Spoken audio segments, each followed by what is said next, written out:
Welcome to Garandō, my tea room, my home. I'm going to build the charcoal fire, and that will take a little while for the water to heat up.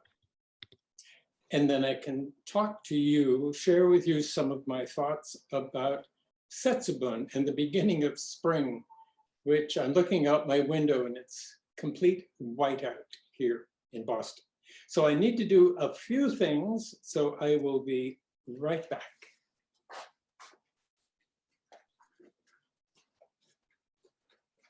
There are so many things to prepare for a tea gathering. And one of the most important things is to build a fire. And I will build a fire. Nothing is perfect. And we always want to do the best we possibly can. And we need a few things.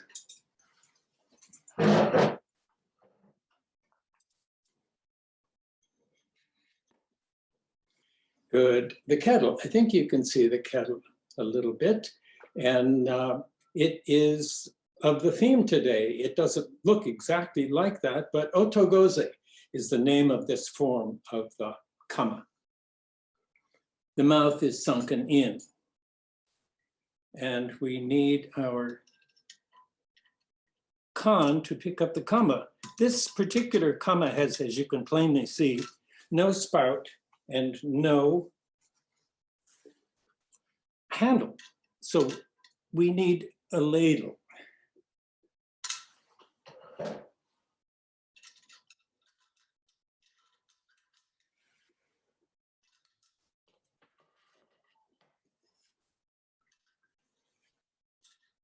This sort of gets it out of the way.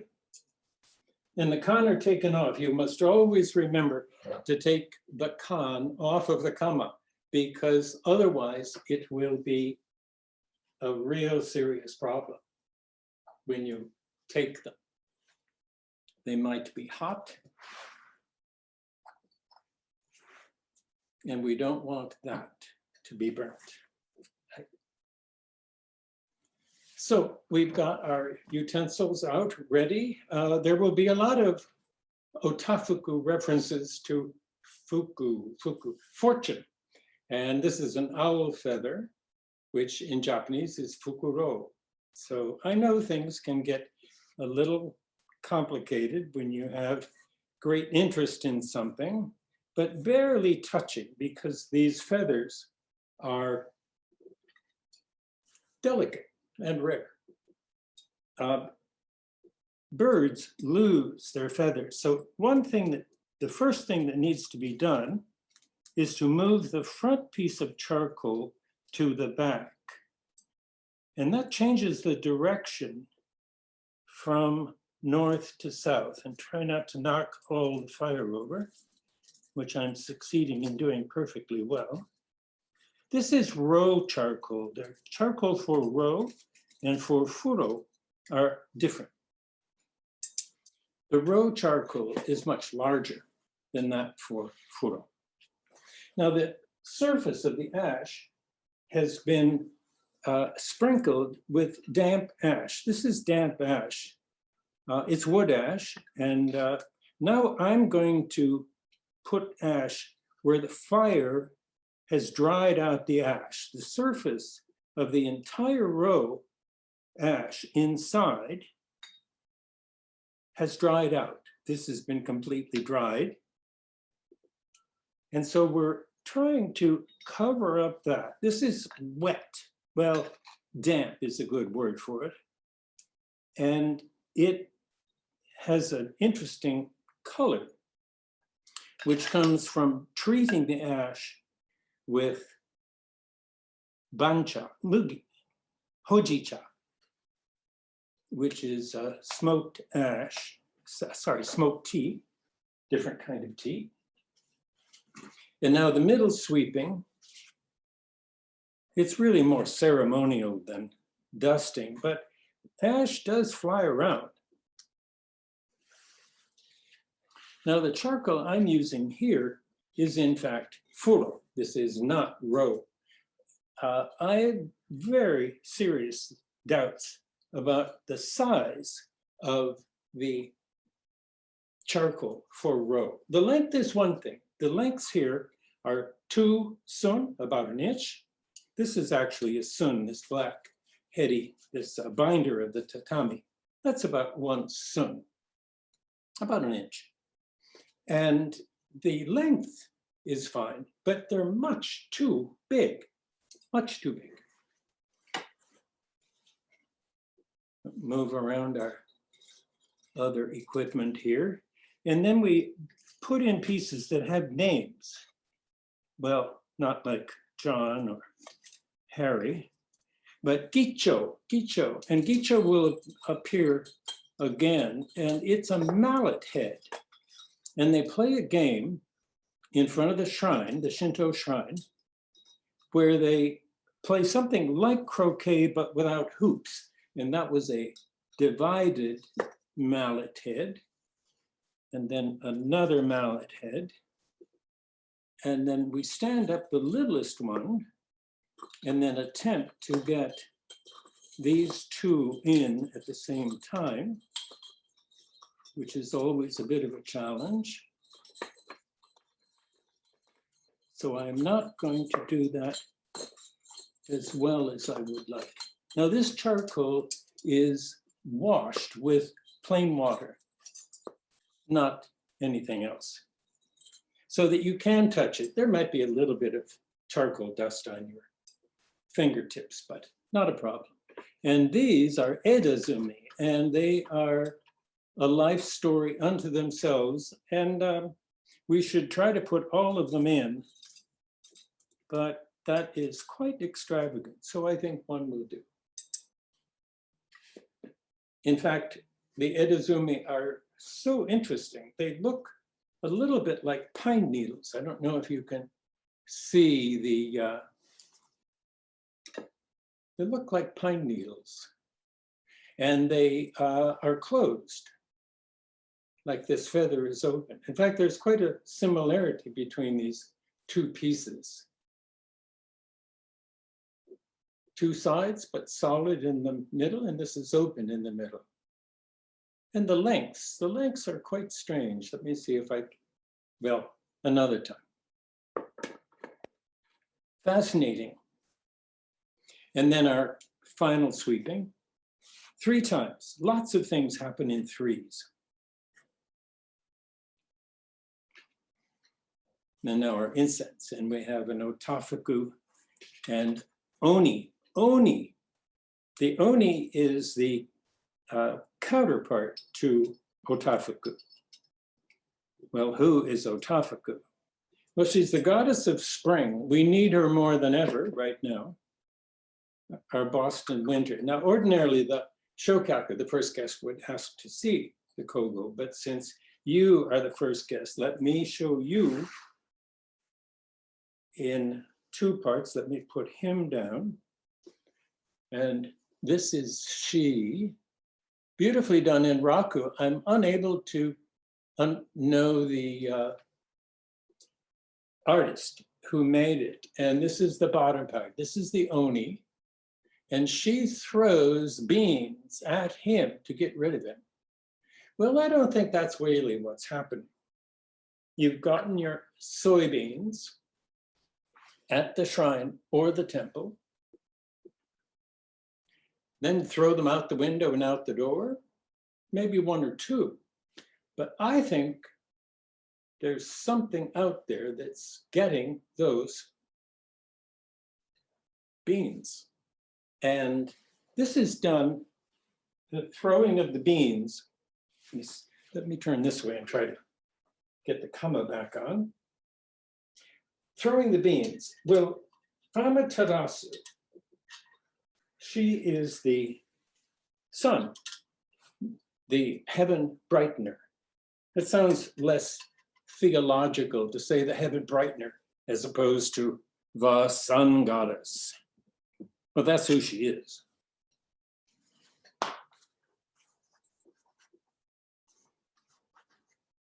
And due to the foul and really destructive nature of her brother, Susanoo. He's the man from Susa. I know. Brother and sister. Amaterasu is the son, and Susanoo Mikoto was a brother. She had another brother who is Tsukiyomi, and Tsukiyomi's moon reading, something might be lost in the translation there. Well, Susa was jealous of Amaterasu, so he did naughty things, quite naughty things, vile things.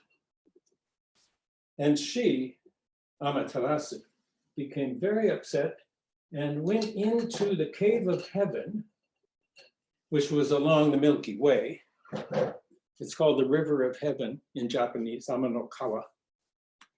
Amanokawa. Milky Way. In Sanskrit, it's the ocean of milk. It's all those wonderful stars. We have so much electricity and light in the world that we don't see that much anymore. But once upon a time, they did. Amaterasu went into the cave. The world was plunged into darkness, and the 80 myriad gods assembled, Shinto gods, tried to get her out. The world needs sunlight. There was, I'm sure they lit fires, and I'm sure there was a need for other entertainment. Well, to do something while they're there. Certainly they lit fires, fire. The house, a house, must always have a fire. This is in old times, when the fire god would pay unwarranted visits and light anywhere. We know the horrible dangers of fire. So you have a fire going, usually in the main room of your house, and water, usually, in a kettle for tea. And now this comma stays closed, but I opened it with that sign, which is the first syllable of the Japanese alphabet, ah.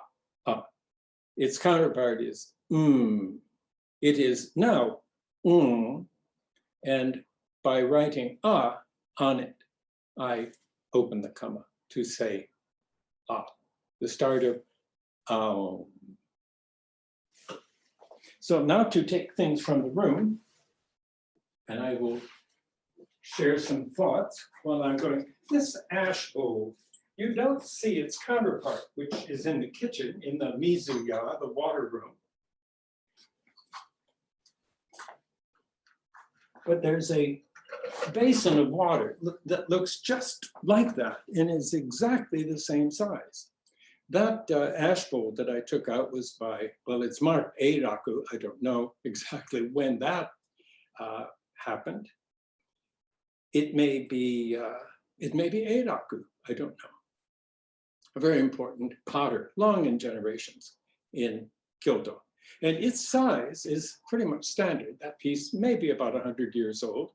And the water basin, which you put the whisk and the tea cloths, the chakin, put them in that, the chakin tarai, the basin.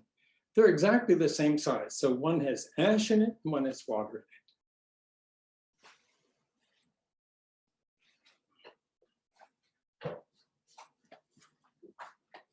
This gourd may seem a little more than unusual in a very formal setting, but Senno Rikyu, who was a great master of tea in the late part, well, in the 16th century, he died in 1591.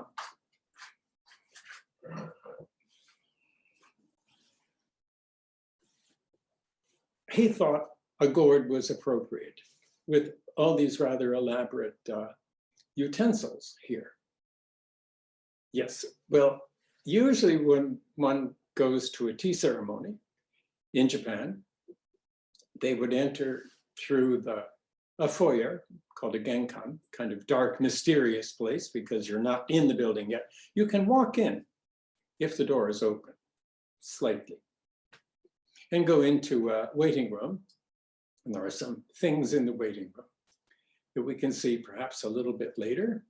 And then eventually go through the garden and then come into the tea room. And in the tea room, and we'll take a little tour in a short while. And in the tokonoma, the alcove, there is a hanging scroll. Often it's words. And today I have a hanging. I know it's a little unfair to be talking about it right now, but because you can't see it. Those of you who came in early might have had a look at it. It is a picture of Otafuku in a round window, and she's in a building, we know that, but the round window suggests the moon, maybe the sun. This is a sun event. After Setsubun, when she's thrown the roasted soybeans at the Oni, the demon, chasing him away. This is Hanabusa Icho painting. It's been remounted sometime later. The paper is much darkened over time. And there's a small pine tree. These will be in the notes that will be on Chanoyu Decoded. I hope you all visit there frequently and ask me some questions. So Icho definitely has the demon running away. As I've been studying and practicing Chanoyu for, well, actively for 50 years,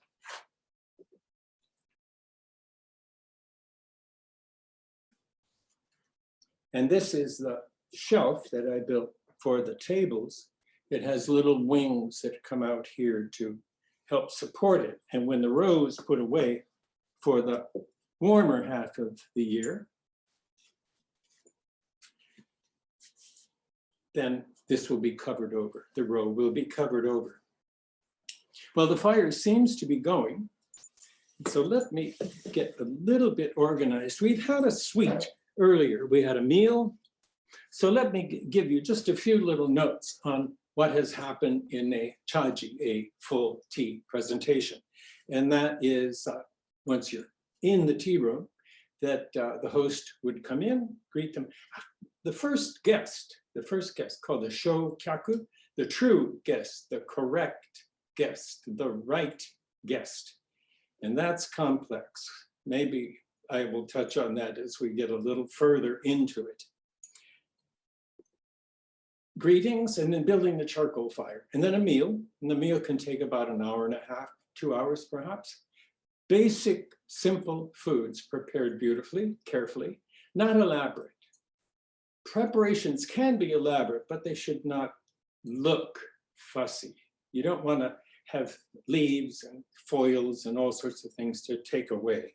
And I realized this is the suite. We have a food store, Japanese food store here in Boston, which is a wonderful thing to have. And this is called a daifuku mochi. Fuku, yes, they're everywhere, they're everywhere. And now because I'm going to be eating this, I want to share with you a plate that I had designed for my Setsubun gathering. And these were souvenirs. See if I can do this without getting too much snow. And there's a demon on the other side. I like the contrast between the two.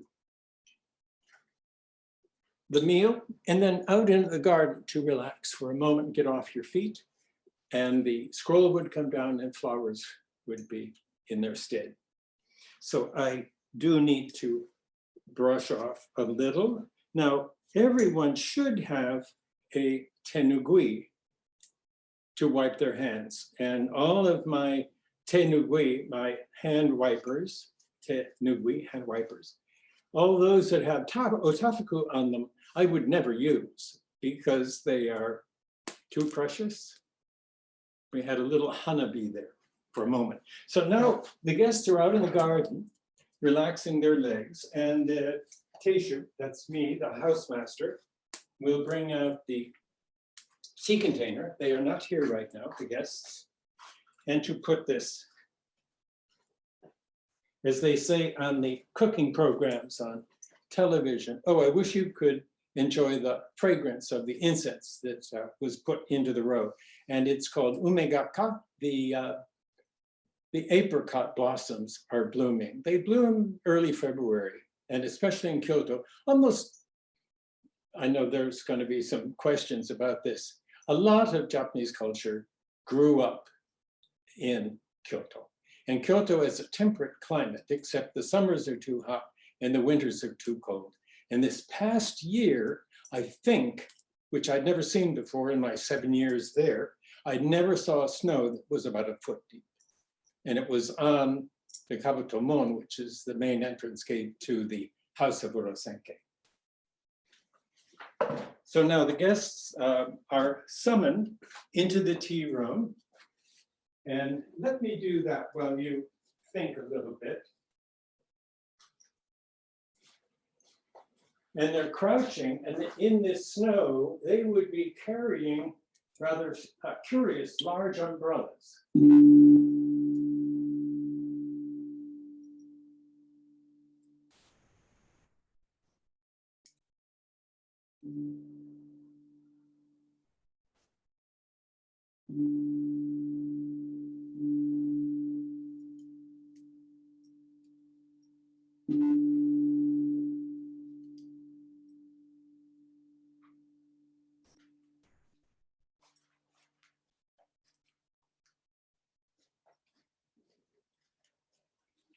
Five strikes. Dai, sho, chu, chu, dai. 5. I think they mean something. Something a little more complicated. Again, the Japanese people, like a lot of people, don't like to repeat themselves. It's monotonous. So once the guests are assembled, and I'm going to leave the door open because I'm going to be running in and out, but the door should be closed. As you can plainly see, there are openings everywhere. It's not a question of making it absolutely closed, but the door being closed symbolizes that. Closing off the world. In many tea houses, there's a small crawling in entrance, which is rather awkward. You can't do it gracefully. And that's the whole point. You want to sort of bring yourself down to the earth, and then closing the door, the last guest, bang, closes it with a nice, good, strong rap. But there could be a missing wall. So it's that idea of closing off the world. We have enough of the world as is.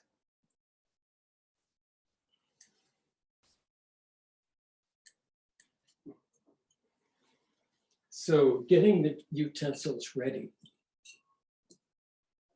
Now, it may seem strange. You saw me build the charcoal fire, not as gracefully as one would want, but humility. But to use the fire tongs, but not now. But this shows that I'm in charge of fire. Te Shu, the character, the Japanese character for Shu, master, is the master of fire. So this shows that I have mastery over fire. I'm still working on that. Maybe I'll get it better someday.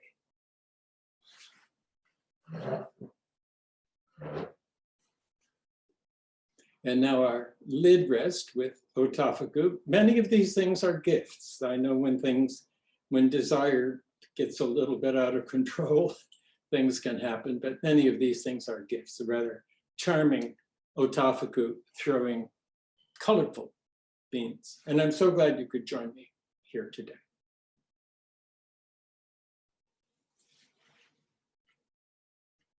Most of this would be done in silence.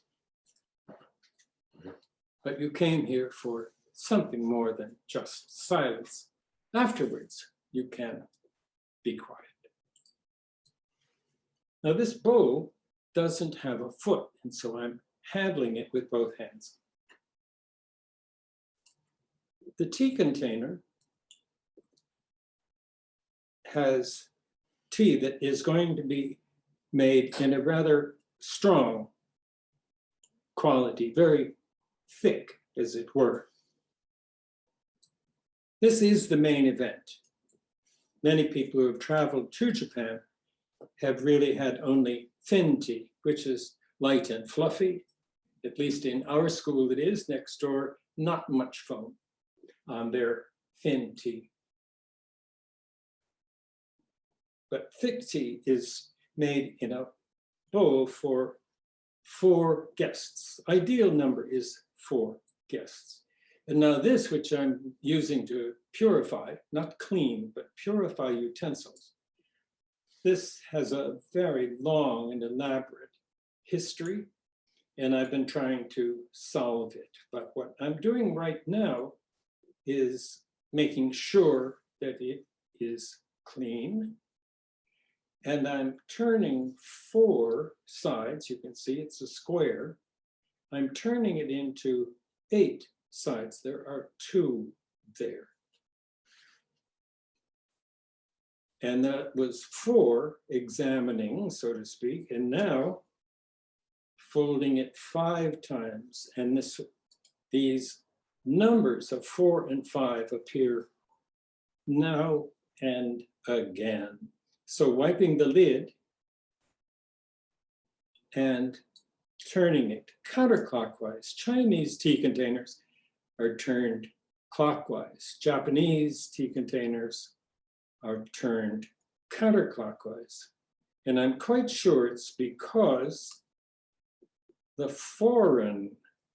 kara, Chinese utensils are called kara, and the general understanding in Japanese of kara is foreign. And I think that the foreign that they're really talking about is Sanskrit.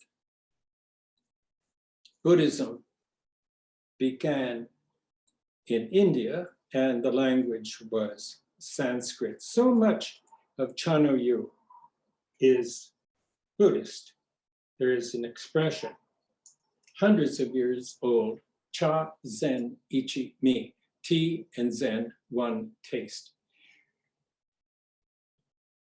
Most tea masters have Buddhist trainings. Allan Sensei, the 15th generation master of Urasenke, and his son, who is Iamoto now, Zabosai, these are all Buddhist names. They have Buddhist practice.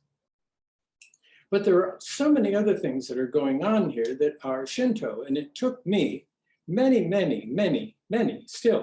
years to understand the aspects of Shinto that are here. Shinto, Shin is God, Kami, originally Kami, and To, the way.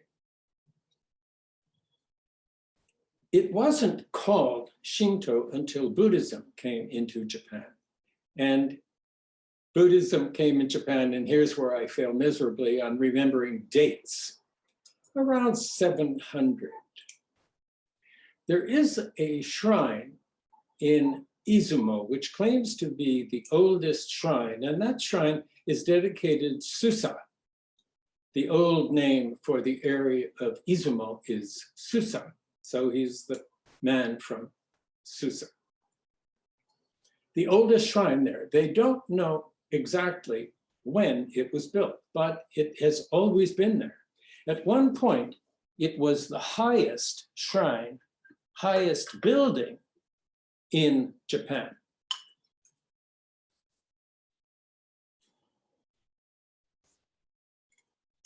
What was going on there? Well, it's a very interesting building, but where most people feel Shinto is supreme is where Amaterasu lives.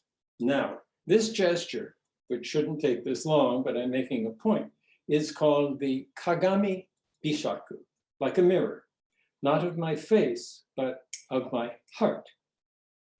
Should be a certain height, and it is very much like the moon. the moon. Did I say moon? I meant mirror. Well, the mirror is a symbol of Amaterasu.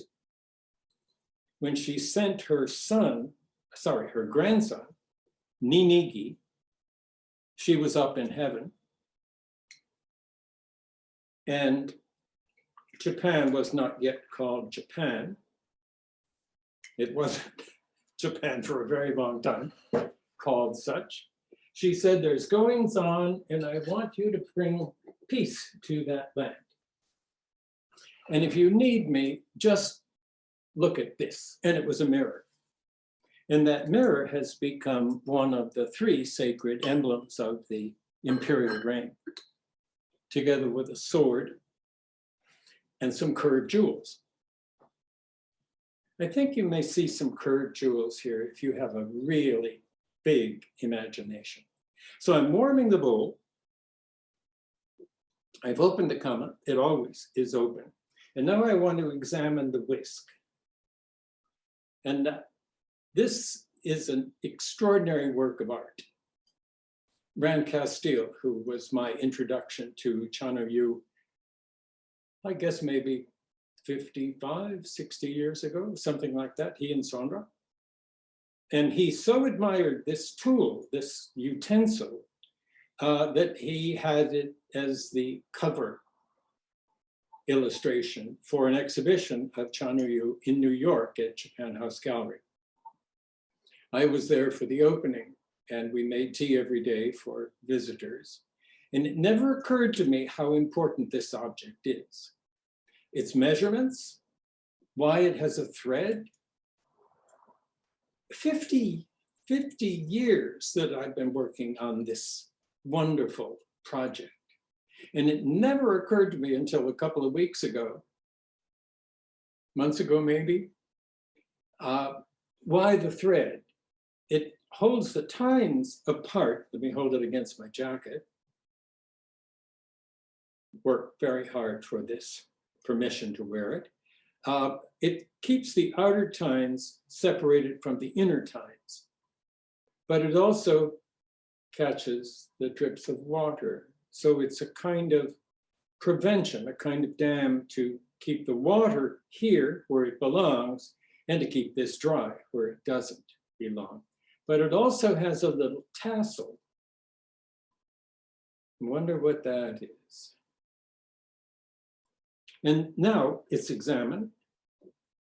I know it seems a pity to take this beautiful thing and put it to use. Sara sara. I don't know whether you can hear that or not, but that is the noise we want to hear when my teacher, my first real teacher of Chano-yu, meaning my very first teacher, was Mori Akiko Sensei. And if I have any heart at all, it comes from that wonderful, wonderful woman. And she said, in English, she was teaching in English to us foreigners, non-Japanese speaking people. It's like the sound of the wind blowing through reeds along a river. Now, in the tokonoma for the new year, well, maybe when the snow stops, to hang a long trailing willow branch, long and trailing from almost to the ceiling to the floor of the tokonoma. Amaterasu, river of heaven, is that the river of heaven? It's called Musubi Yanagi. I don't have one, so I can't show it to you. But Musubi Yanagi, Musubi means to tie, and there's a nice big circle tied in the willow to unite it as a group. Well, it's really, if you try to get it to be a perfect circle, and that perfect circle is Amaterasu. It's by the river of the willow. You know, willows grow along, well, right up in front of my building, there's a magnificent willow. Well, why didn't you get a branch? Well, it shouldn't go out pruning the willow, especially in this weather. So maybe it's a conduit from here up to the heavens. On the 7th night of the 7th moon is the welcoming back spirits of the departed. And we light lanterns and put them on the river, and they will flow to the sea and join the river of heaven. So those little lights, maybe those are the buds. Musubi yanagi. Musubi also means to make little buds. Are they souls on the way up there? I'm not sure. Because you're far away, this chashaku will be in the illustration. And do not put tea in the chawan. And this container is a great challenge to get all the tea out unless there is a lot of tea. Well, I am going to be the drinker of the tea, and we want this to be empty. Now this shape called a hyotan, bottle gourd shape, is in all the cultures that have it. This is an unbelievably marvelous shape in nature. Not all bottle gourds have this wonderful shape, but this particular shape of jar was one of the very first tea jars in Japan, and it was at Ginkakuji. And Ginkakuji has the first 4.5 mat room in which tea was served. And Ashikaga had a jar not unlike this.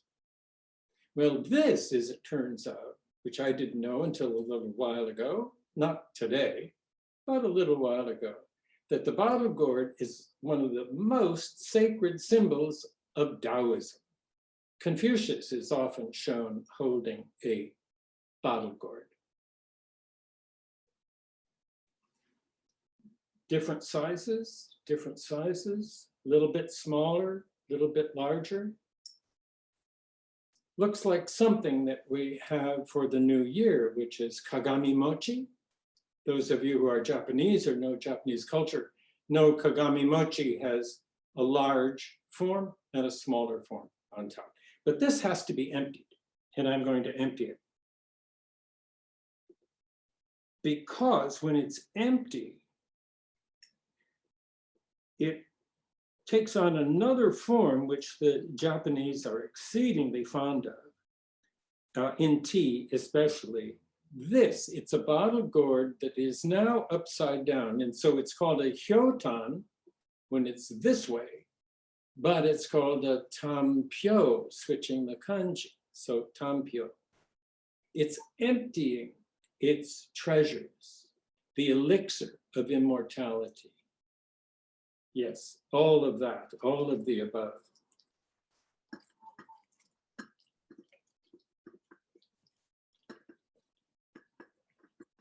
And the kama is telling me it's time for the hot water, and it couldn't come any sooner.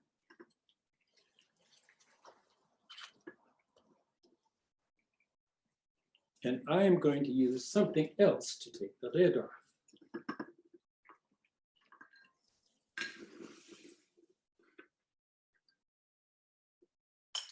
They do come in handy, don't they?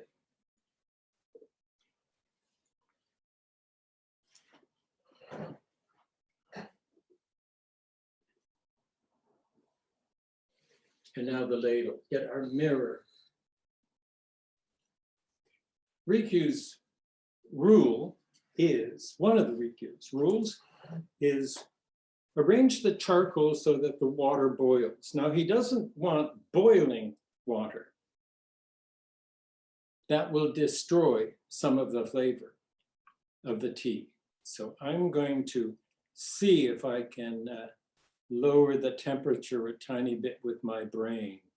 Rikyu also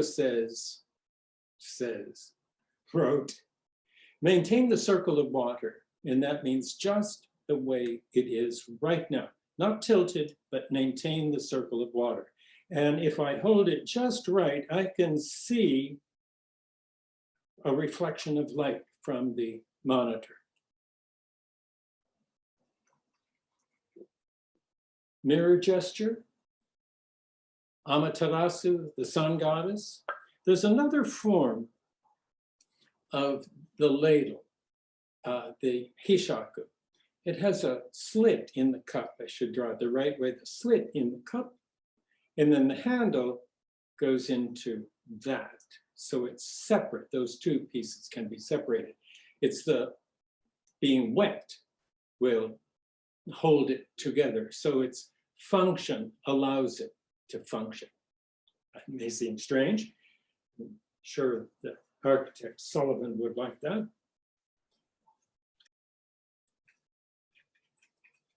So mixing the tea and twisting it. So many people, when they make tea, just move it back and forth, just back and forth. And I'm quite convinced that we turn it, twist it.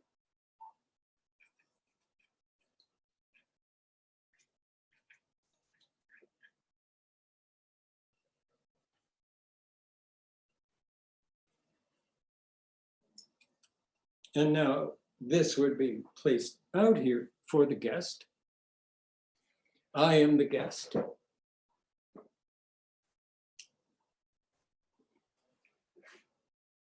It would be nice if there was somebody here, but there is somebody here. There's a lot of you here. I wish I were a better spokesperson for what I enjoy. But it took a while for me to accumulate ideas, concepts, and new eyes to see something that has been in front of my eyes the whole time, but I never did really see them. So if you are having tea, I hope you join me.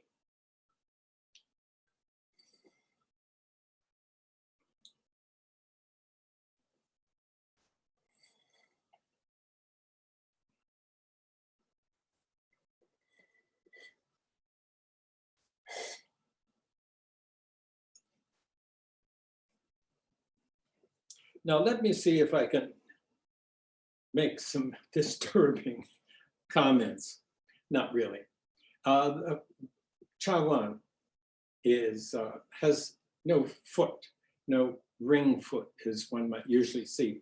It is depressed. This is a copy by Sasaki Shoraku, and it is a copy of a chawan made by Honnami Koetsu, who was a 17th century potter.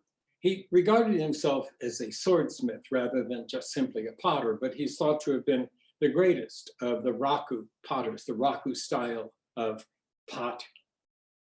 And Rikyu had chawan, regular, one might say regular tea bowls, that have a ring foot. And they were often modeled after a kama, a cha gama. Let me get a bowl and I'll show you.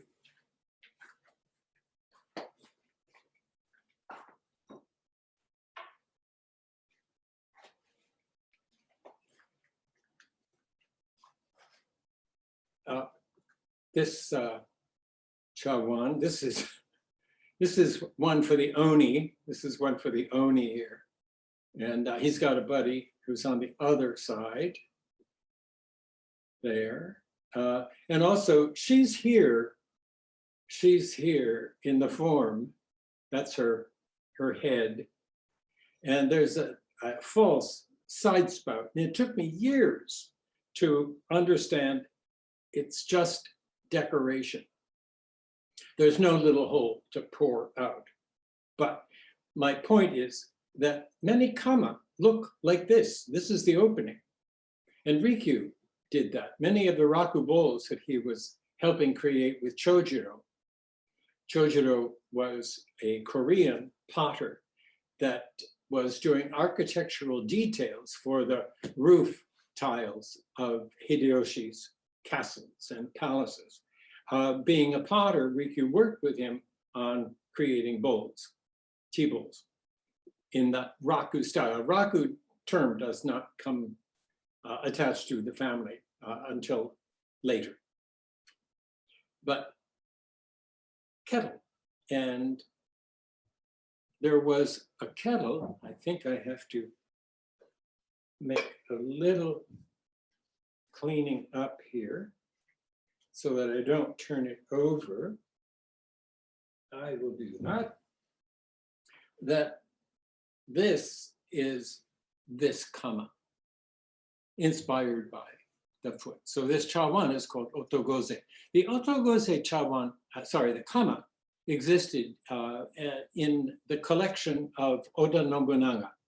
He had a kettle that was called otogoze.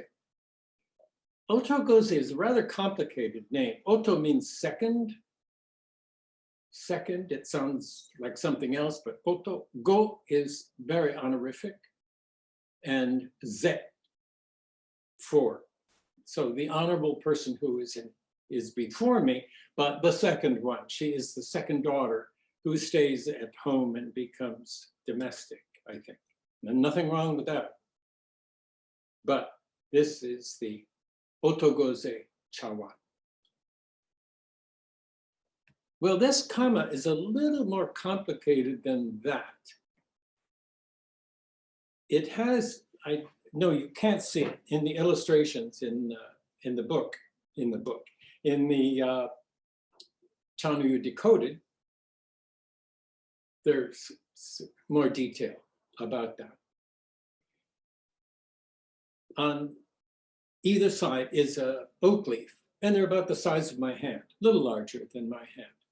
And this kama is not specifically called otogoze, it's called kashiwa ba gama, oak leaf kettle. And kashiwade is oak hands. At a shrine, when you go to a shrine, you clap.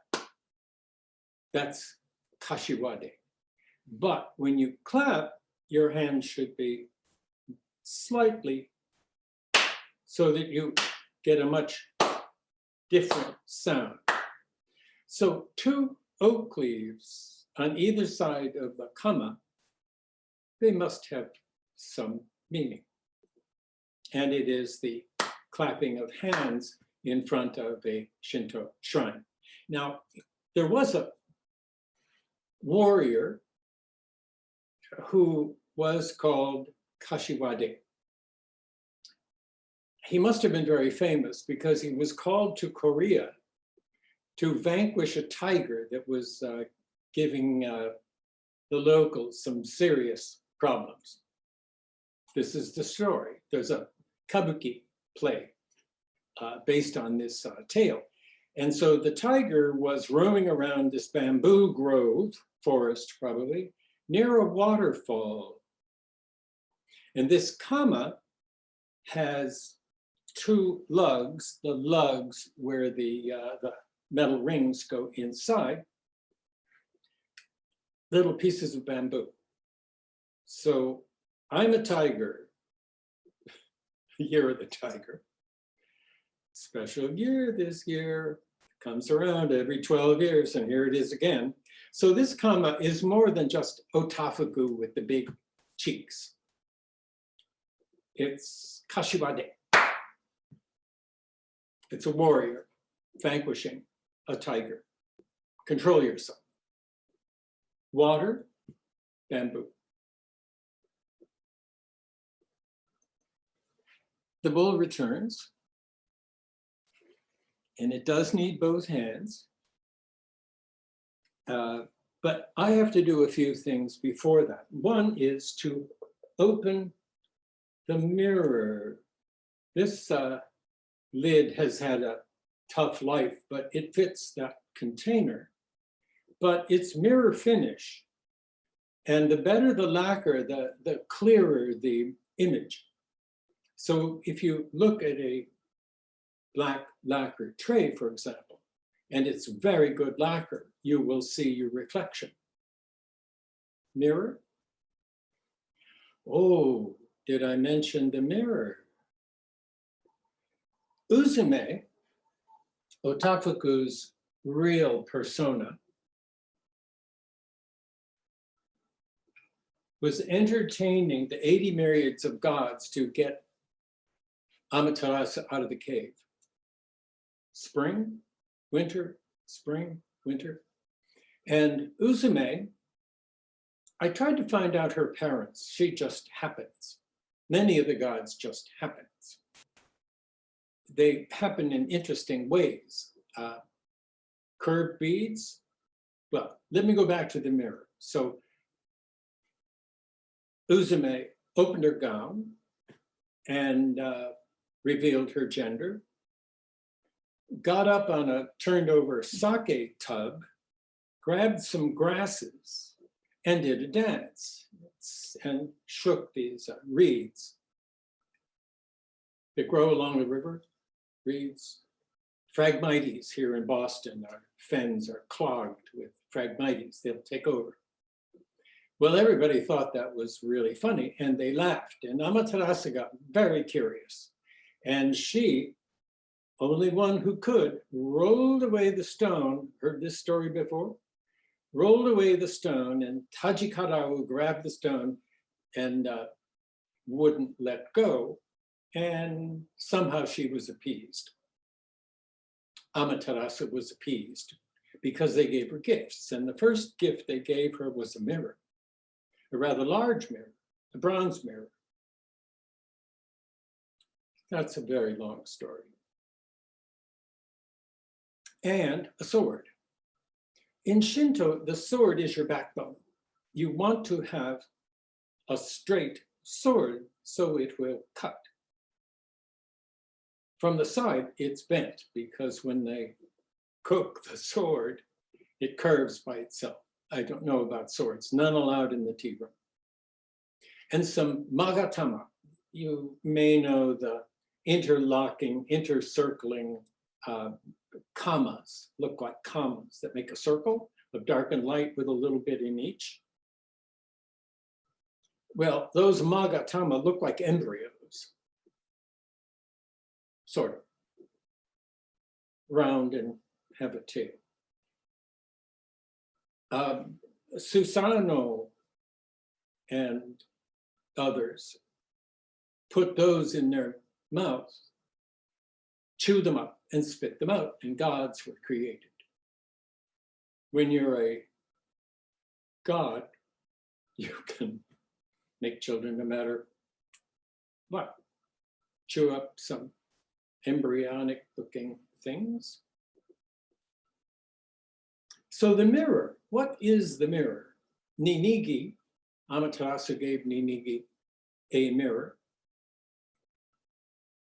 Me, I'm Amaterasu.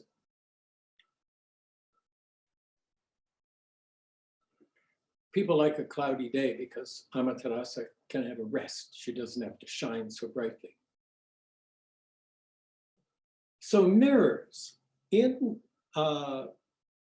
on the 11th day of January, this is past, but this is a lunar thing. So many of these things are lunar things. They happen to do with the full moon. And if you're going out moon viewing, except for this month, coming month, to have the Lunar New Year and February 1st happen at the same time is really quite wonderful. But boy, does that ever present some problems about what ornamentation are we going to put out. Well, one of the things that is essential for the new year are those two pieces of mochi. I have to get it.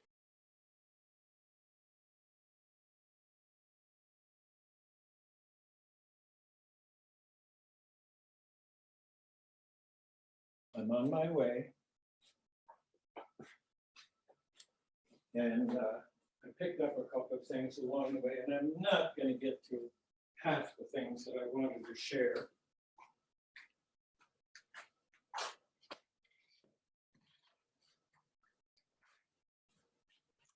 But this is the Kagami mochi, a sambo right out of Shinto, directly from Shinto. These I'm not so used to, but this is what Maruichi market had to offer.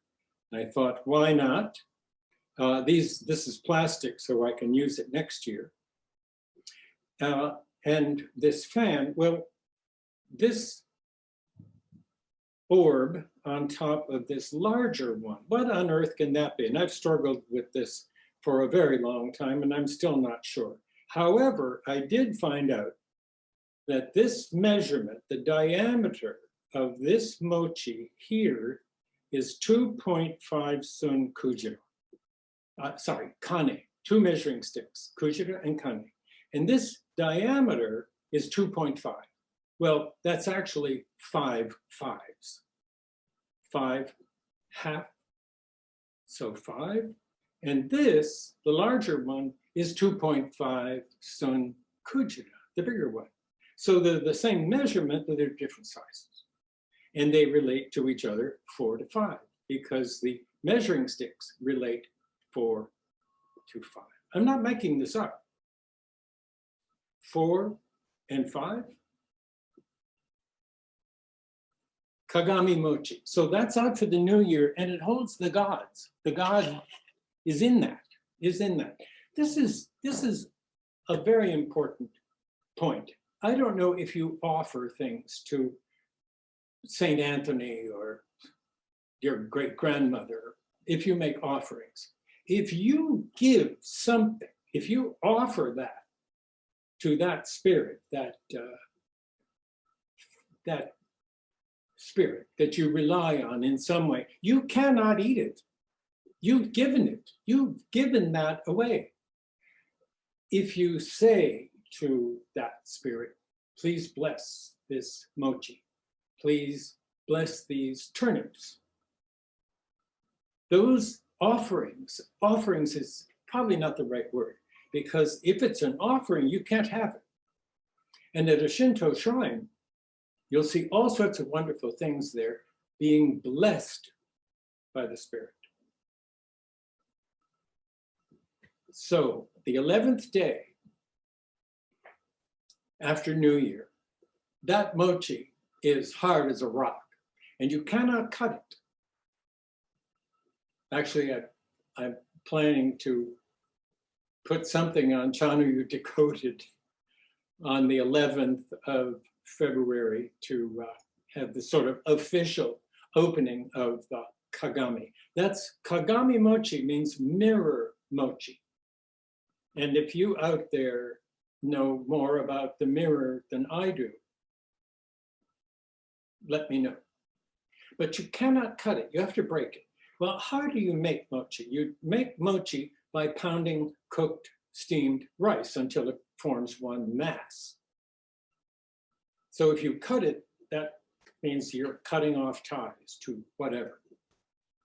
You have to break it with a hammer. So you've made mochi by pounding rice into one mass. And now you're taking one mass and you're breaking it into many pieces in order to toast it, boil it, some way to eat it. You can eat it. Well, not too long ago, I was wondering why the 11th?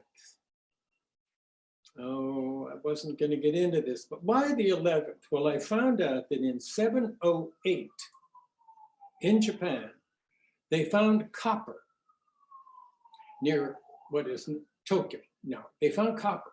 Well, that was unusual because they were getting copper from the continent, China. And now they could make their own coins because you need copper to make coins, especially bronze coins. Bronze is copper and tin. I guess they had enough tin. So they brought some of this ore, this copper ore, to Empress.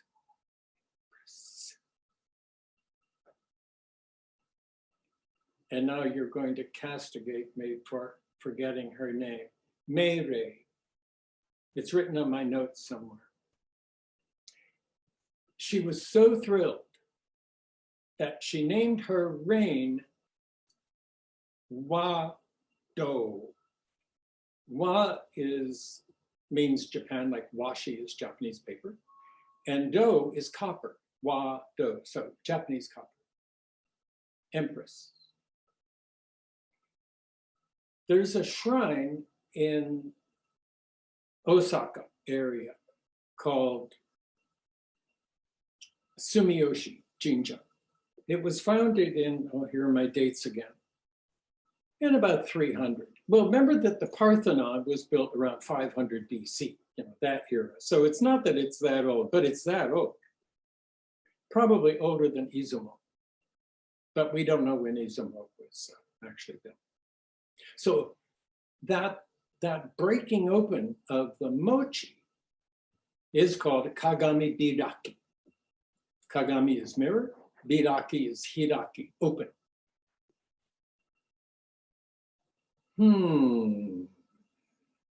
Well, Uzume was dancing on an overturned sake barrel. And that sake barrel is supposed to be right here. I think I moved it. Yeah, right here.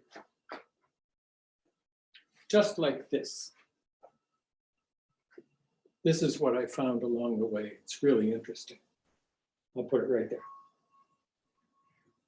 Well, no one is going to offer sake. Well, how do you make sake? Well, you take rice and you pound it and add something and then let it age. And it's wonderful. It's cloudy unless you strain it. Well, at Shinto shrines, you cannot go, well, you can, but if you go to a rite, a ritual, a blessing, before you leave, you drink sake, but it's blessed sake, and that is called omiki. Omiki. It just means honorable God sake. And this is the omiki cup from a shrine in Fukuoka. Doesn't hold very much. This is all you get. This is the amount. I want more? No, this is it. Quite shallow. You need both hands. And sake is poured. So if you're offering sake to Amaterasu in the cave to coax her out, you're not going to turn over a barrel, which looks like this, sakadaru. This is quite small for uzume, although I have a figure that would fit nicely on it. So they probably drank it all, the 80 myriads of God, and they need a bigger barrel. But it says that they turned it over and she danced on that. Mirror. There are celebrations where you put a wooden lid to store the sake so that it will absorb the flavors of the cedar or the cryptomeria or whatever wood they have to age the sake. Sake is better drunk young, but to impart some flavor on it. So interesting, they go to all that trouble to make the flavor just right, and then they put it in something to give it more flavor. So that sake barrel has a lid on it. And in weddings and joyous occasions, they get out their hammers, their wooden hammers, and bang open the wooden lid. Well, it's not that simple. You have to pry that lid out. It's really in there. So you need a crowbar to get it out. And then you break it. Well, actually, it's made so that it will break in the middle or on the sides, unless it's really huge. And then you put it back on top, and then you, husband and new wife, break it open. That's called opening the mirror. Well, was that the mirror that you broke? Or was it the reflection of light on the surface of the sake? Was that the mirror? This is the real opening the mirror. And Empress making coins with the copper they just found and making mirrors. Everybody needs a mirror. So the opening of the mirror is not breaking the wooden cover. It's revealing the mirror reflected on the surface of the sake. Back adding water now. Oh, those of you who are tea people, and they say when you're with row, that your index finger should be a little bit away from the fushi. Well, it's because your middle finger is at the fushi. That's where that is. I just found that out a couple of days ago. And this water jar that I asked to be made 40 years ago,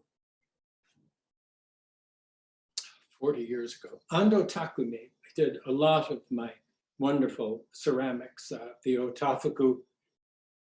Oni wa soto, fuku wa uchi. Out with the demon, in with good fortune. And I wanted that, the kama, but I thought, well, let's start with the mizusashi. So I had Ando Takumi-san, if he would make me a mizusashi that looked like a big piece of mochi. And that's what he did. And it never occurred to me that a few years later, I would realize that this lid, which is slightly rounded, concave and convex, it's sort of an in and out, that's the mirror. But that's the mirror, the reflection on the water. Now, let me see where I am. The fukusa has a tiger emblem on it. This was created by Sen Tomiko quite a few years ago for the year of the tiger. Purple for men, red for women. Positive and negative, in and yo. Purple is what? In or yo? Well, I hope those of you who had tea, I saw some of you drinking tea, and I was going to drink the remainder of it. Now I want to bring out only half a go, but I leave the kama with the circle. When I was living in Kyoto, I was very close to the mountain, the eastern mountains, the Higashiyama. And very nearby was the mountain that had the great character, Dai, great, written on it. And we had a tea one night on the white gravel in front of the house and where I was living. And the mizusashi, the water jar, not that, but a beautiful blue and white open bowl. We had no lid. And at one moment, I took a ladle of cold water and the moon had just come up over the mountain.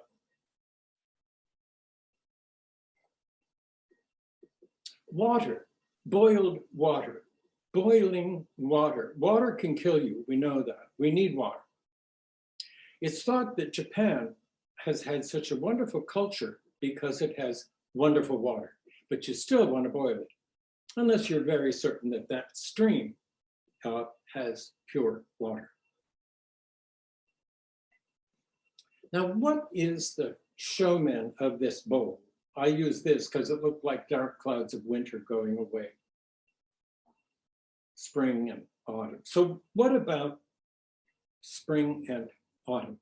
I will put things away. Winter. Otafuku represents the spirit of spring. Uzume, bringing back the sun.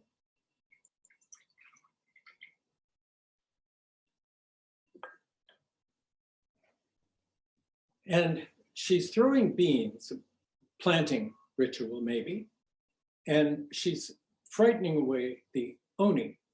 Well, there is an oni in our great geomancy, and that oni, that demon, is in the northeast. Nor'easters, we're in the middle of a nor'easter right now. I know I keep saying that, but it's a major event. Well, when this geomancy was being created in the Chinese capital, they also had nor'easters.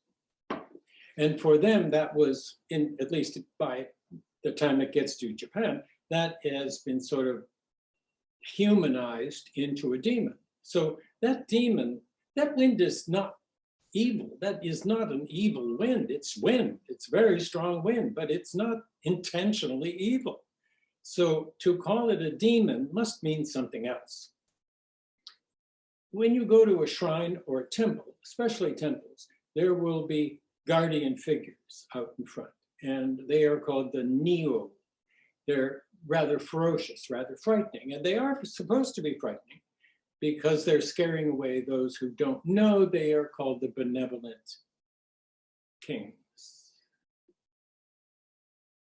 The Northeast. Well, in the 4.5 mat room, my room is ambiguous to say the least, but the area that I'm using is about 4.5 mats size, about 9, somewhere between 9 and 10 feet square.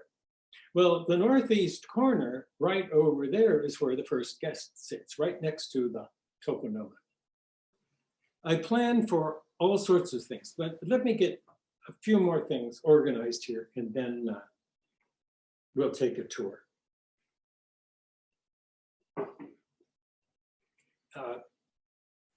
Yes, there are just so many things to share, and I'm afraid we're not going to have time for it.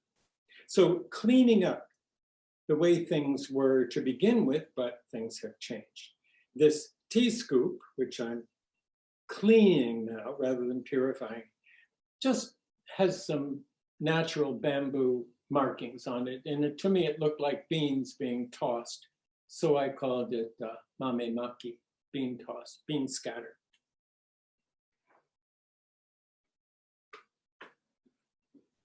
And it goes back into my obi.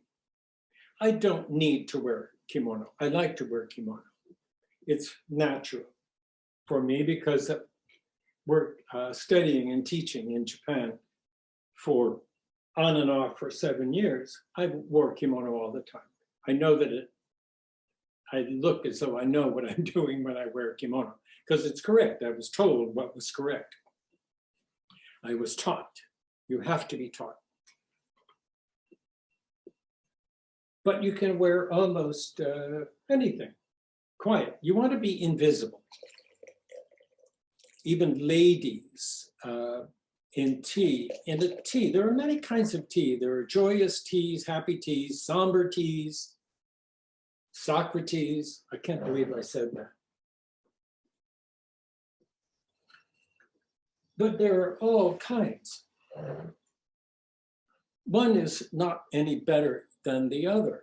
Sitting around, monks sitting around thinking about Buddha, something, probably, why not? And then go back to work.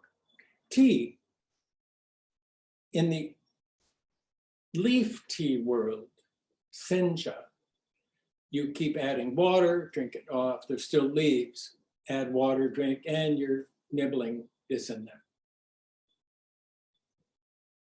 Not in a Zen world. There's work to be done. So you drink a bowl of tea, it's gone. There's no more tea. We drank it all. I drank it all. Get back to work or get back to sitting.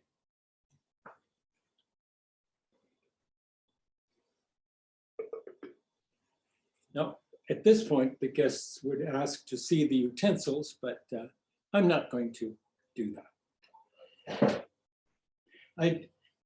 As I've done this, and as I was getting ready, a few notes about this. This is part of a set. I just found this kensui, this wastewater bowl.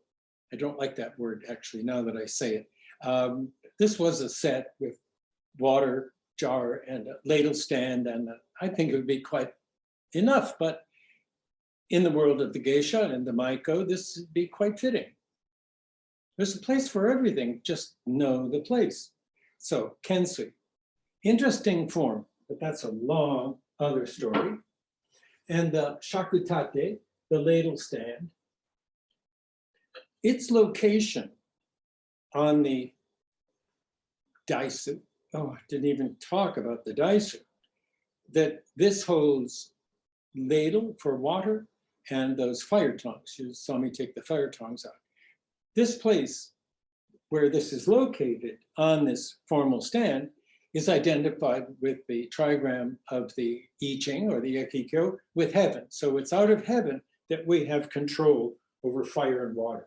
And that always turns around. Let's look at the dice for just a moment. I think you can see most of it. I recently saw some, I knew what to look for, but I wanted to know more about it. And when you're going to build a building in Japan, you would get a Shinto priest to come and bless the place. And you would put up 4 bamboo poles to make corners, and then put a string around it with little hanging paper thingies like this called shide, but usually only white. And just about where the roof might start, this is all in miniature, so to speak. It's could be larger than this, but these, it took, well, anyway, I'll try to stop saying that. These are the bamboo poles. They would be green when you're sanctifying a place. And then you're putting this, you can't see it, this Shinto offering stand I use for holding the kensui and others. It has 8 legs, 8 being important. And the offerings are that. I shouldn't say offerings. Please bless these things. It's a sacred place. Well, it's a clean place. It has elements on it. The kettle here in the warmer half of the year, the kettle is on a brazier that sits on this earth board. This is a heaven board. Tea is in heaven. Fire and water is on earth. But it's also marked with trigrams of the I Ching, of the Ekikyo, of water and fire and heaven and earth and wind and mountain and lightning and the lake. Same with the top, different arrangement. So on Setsubun, we need impersonators. The man of the year, meaning a tiger year, so this looks more like me than she, in this tiger year, or in the year of the ox, a man, well, he gets to act the fool. An ox man in an ox year, or a tiger man in a tiger year, wears the mask of Otapaku and then throws beans to get rid of the demon. This is not the demon. This is Hyotoko, fireman. His mouth is this way because he's blowing on a bamboo tube to make the fire hotter. He is the Otoko, the fireman. Is she water? She has something to do with the mirror. The mirror?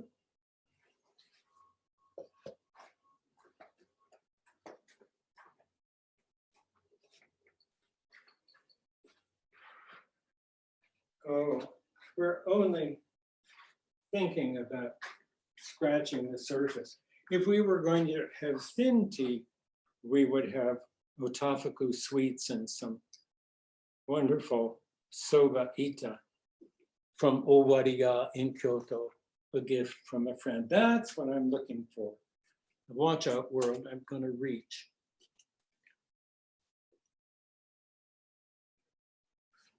On Setsubun, you've thrown beans. Here's a masu, a measuring cup. You get this much. This is how much you get. I want a bigger one. This is what you get. And this is from Setsubun Shakado, which is a Buddhist temple in Kyoto, with a lovely face of okame. In this case, otafuku is known as okame. But in fact, this is actually based on a woman who was the wife of the architect of Setsubun Shakado. And he was having a problem with how to make a constellation at a corner.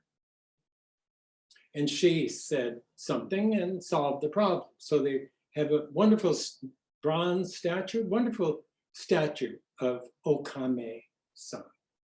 And it says right here, Senbon Shakado, there we are, Okame, and Fuku, Otafuku's name. So you throw your beans, and then I should eat 84, well, 83, I'm 83. So I should eat 83 of these and then one to grow on. So 84 of these. But I threw them out the window. You see, this gets very complicated. I wish my brain were a little clearer on sharing this. Once I thought, and it is true that tea and Zen have the same taste. And there is so much evidence in Buddhism, in Taoism, Confucianism. So little is written about Shinto because it would be like saying, well, we breathe or we eat food. It's just there. Children may ask. The kami are the wind, this storm we're having, the mountain. Some of the early shrines were mountains. We need the sun. So the sun needs gifts. Gifts? Yes. Some are offerings, some are sharings.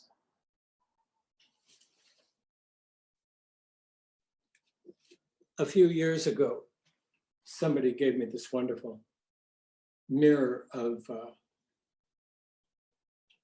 the I Ching, the Eki Kyo. Eki is change. Sen no Rikyu's name throughout most of his life was Eki Kyo. Can you see yourself? I think if I put it just right. But the mirror right in the middle of it. Amaterasu's mirror, it's a mirror. In Japan, traditionally, mirrors are covered. Why? Narcissism, little too much self-absorbed. No, yes, this is the real world, is it? Philosophy says that, especially Buddhism, that this is nothing. Is nothing real? This looks, that in there, that looks real, but it isn't real. Is it? It looks real. It has no tangible aspect to it. And that's God, divine spirit, the air, fragrance, all yo, because they have no physical substance, just like that. This is mortal. In. All of it is in. Yeah. This should be tidied up. Let me take a tour. Oh, let me do one more thing before we go, because this is so important in my world. On my Buddhist altar, I have these. I think I've had this seated Buddha, probably Amida, probably the Buddha, does it matter? It's a Buddha, but this is Jizo, and Jizo is guarding the world until the Maitreya, using the Sanskrit, till the Messiah, till the Savior of the world comes, me. An old man said, God, why don't you send somebody to heal this world? And the answer was, I sent you. So this is Jizo. I made this for some anniversary of my life because I like him a lot. And Jizo is the guardian of the 6 realms, from hell to heaven. So there's a place for all of us. This is a lid rest. Zach Gabbard, a friend who cast a few in bronze to give them as gifts. Yes. Okay. Well, this is the kake jiku. This is a jiku because it scrolls up. Often they're just simply kakemono, but this is otafuku in the window. I'm beginning to think it might be the moon. But it's a round window, and round windows are not that common. And here is the oni running away. He's unhappy about that. And here's a pine tree. And that's an emblem. See, there's roots. A rooted pine tree indicates that it's a sapling and it's going to be planted. So it's the beginning. And here are the suzu. And these are uzume's bells. When she purifies the area, she will aim toward the corners. This is the corner.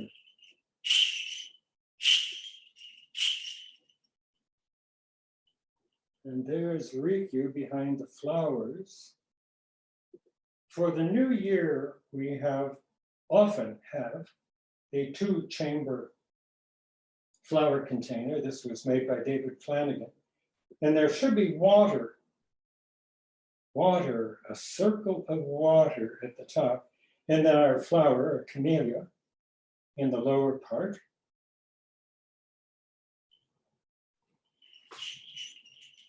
This gets its sambo as well.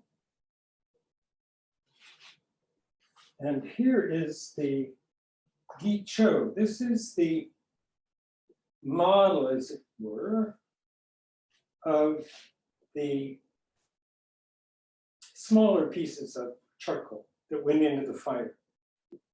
No, it isn't really, because this slot right here, that's for a handle. This isn't made for, this is an incense container, but it's modeled after a mochi pounder. That is a mochi pounder. Because we know from that slot right there that this end is heavier. So it will always go down.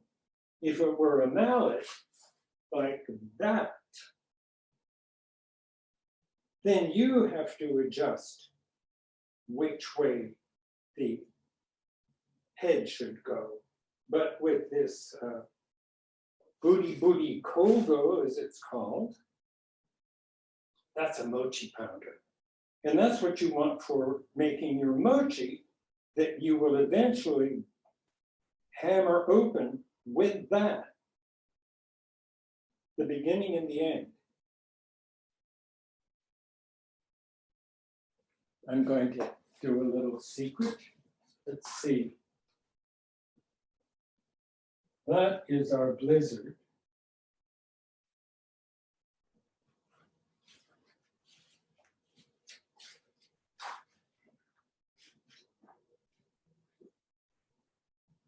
And this is my garden. In this weather, we would not want to have cold water to rinse our hands and mouth. Although if you were a Buddhist in training, it would be no problem. It's a problem. But hot water, well, very, very warm water would be kept in the bucket, and one could use that to warm their hands and mouth. Rinse them, purify them before they go into the tea room. And in the tea room, well, in the machiai, we have a tanzaku. Tanzaku means a short volume. imagine a long scroll folded up and taking only one part of it. But that's otafuku. We know it's otafuku. Oh no, it's probably Uzume because she's got one of her companions who is Sarutahiko. Sarutahiko, monkey rice field lord. Sarutahiko was a problem at the crossroads. When Amaterasu was sending her son, I keep saying son, her grandson down to Japan, she said, there is trouble along the way, and that is Sarutahiko. And Uzume said, that's fine, I will help. So when they got to the crossroads, she did her dance, and their children became the founders of weaving and planting and all sorts of cultures that exist to this day. And there are the suzu, the bells that I just rang. And here's an absolutely beautiful, beautiful mask of otafuku, not to be worn, but just to be enjoyed because she's so beautiful. She was an example of beauty. Her teeth are blackened, that's part of her beauty. She's plucked or shaved her eyebrows. Now we can stop along the way. There's my crib notes for all the dates. Right, some sake. Let me try to get this out of the way. Some sake cups. Well, this is rather like that Shinto offering sake, shallow, and there's otafuku. You know this is a mask because you can see her ribbons that you would tie around your head. And that kanji is fuku. And for Setsubun, we have these. I have a small collection of these. And you think, oh, that's a really cute one. I think I'll use that one. And while you're drinking, that comes out. That comes out. But he's smiling, he's enjoying his sake. And yes, the tray is facing the guest. This is one of my favorites. It looks as though she and Betty Boop were in somehow cahoots. And a very gorgeous oni on the other side. Absolutely marvelous. And this is a chasen dokuri. Chasen dokuri. It's a chasen, but it's also a tokuri. And this is the lid from a bottle of senpuku or hyakufuku. I always would get sake that had otafuku related to it. And let me see if I can do this here. This is a special kind of sake called amazake, and it settles. This may, so when you see people pour, I have to look at two different things here. See how cloudy that is? And often you see people when pouring, especially at weddings, they'll dip it 1, 2, 3. Well, it does have a symbolic meaning, but it also is to keep all that milkiness in suspension. Oh, oh, mirror image. That's me. I'll drink that later.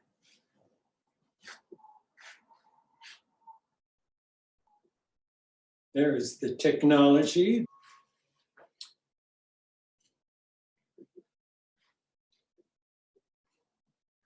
I realized this daifuku mochi,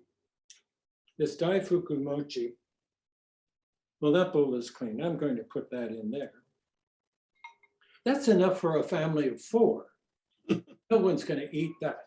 But the original name, it's now called Daifuku, Big Fortune, was Daifuku, but it was this fuku, the seppuku no fuku, belly. it was big belly, but it was a marketing problem. No one wants to have a big belly. They want to eat it, but they don't want to have a big belly unless you're Hote or one of the gods of good fortune. I can't help but think of Peggy Lee in her later years when I see this. I love Peggy Lee. But this Oni is just magnificent. Ando-san just did a marvelous, marvelous thing. Unsigned, you know, he's a craftsman. Do you need to sign everything? I always want to know who made it. A very curious thing about this, when the hearth was open, you saw it had 3 prongs. Well, this has 3 horns and a chin. Not by the, anyway.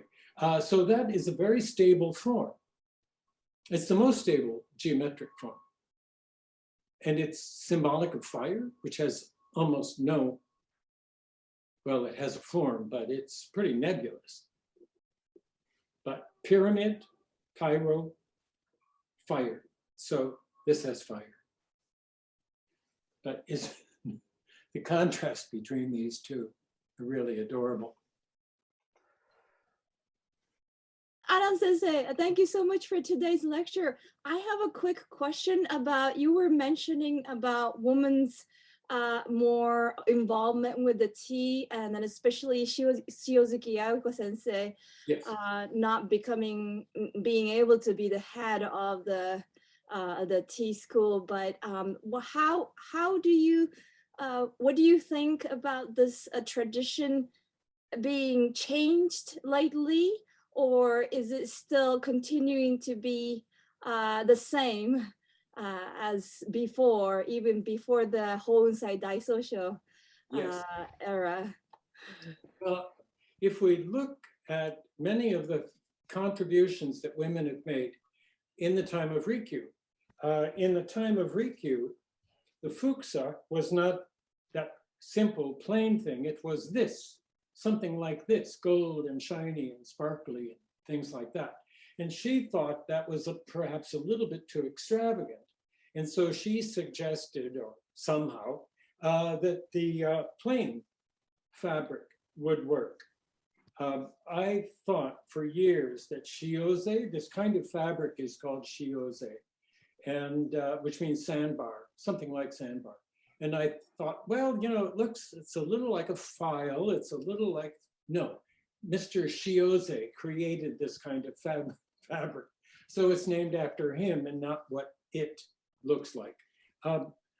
Men could never do what they do without the help of their wife or their daughter or their grandmother. Could not have happened. When I was in Kyoto, living and working and teaching in Kyoto at Roda Senkei. Grandma Sen, as my mother called her, Grandma Sen, Kayako-sama, she liked me, and that was good. That was very good. And when I really became acquainted more closely with her daughter, Shiotsuki, if you're in charge, you're in charge. And Shiotsuki Sensei, she felt it was just as well that she stayed in Tokyo and that her younger brother, Hoonsai, was in Kyoto. Now, she was not the head of the school, but she could do anything she liked. As the Yamoto, she would have had to follow this route and that route, and this is what we do, and this is only my thought. Of course, she would have liked to have the title, but she was able to be her own master. She had many, many followers. I was in Tokyo visiting the Tokyo branch of Roda Senkei, and I stopped in the Doguya, the tea utensil place across the street. That's an outlet of the one across the street in Kyoto. And we got talking about Shiotsuki Sensei, and he said, wait a minute. And he came out with a shikishi placard. And it had ugoku on it, kanji for ugoku. I thought, well, that's interesting. Well, little did I know until 6 or 7 years later, I was looking at a Google translation of a bio of Shiotsuki, and her first book was called Moving. It was, in Japanese, Ugoku. So I'm sure she was there, wherever there was, writing these shikishi with Ugoku on it, because it was the title of her book. And Miyamoto, I don't know. But certainly times are changing. When, yeah, those may be tales out of class, but yeah, it is changing, but men couldn't do it without women helpers, cannot do it. I know many couples where they are equals, and sometimes that other goes away. You have to be so strong to be your own master.